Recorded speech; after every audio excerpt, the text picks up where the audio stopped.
Mwanamke, kama unahitaji kupata ujauzito, hakikisha unazingatia mambo haya, na jambo la mwisho litakushangaza. Jambo la kwanza, hakikisha unapata siku za hedhi katika mpangilio.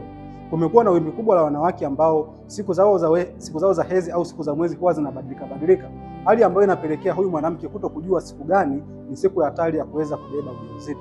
Na jambo la pili, hakikisha unapata ute wa ovulation bila kupata changamoto yoyote.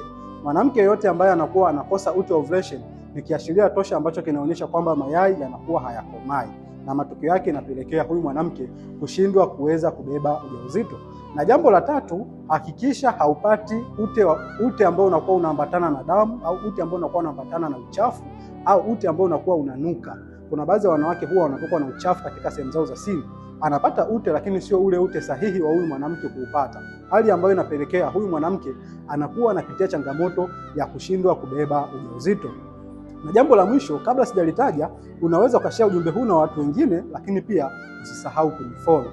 Na jambo la mwisho, unatakiwa kuhakikisha kwamba unapima afya yako mara kwa mara, kwa sababu kuna baadhi ya wanawake huwa wanajikuta wana magonjwa kama vile magonjwa ya kisukari, wana magonjwa kama vile virusi vya ukimwi, lakini pia kuna baadhi ya wanawake wanajikuta wana magonjwa mengine makubwa ambayo yanasababisha wakati anabeba ujauzito mimba zinakuwa zinatoka mara kwa mara. Kwa kama utakuwa ni mwanamke ambaye unapitia changamoto yoyote katika mfumo wako wa uzazi, basi hakikisha unatunza na unatibu hizo changamoto ili uhakikishe kwamba unabeba ujauzito kwa haraka. Kama utakuwa unahitaji usaidizi wa ushauri na matibabu ya dawa, unaweza kuchukua namba yangu hapa kwenye bio ukanitafuta ili nikuongoze kwa kupatia ushauri na matibabu ya uhakika zaidi. Karibu sana niweze kusaidia.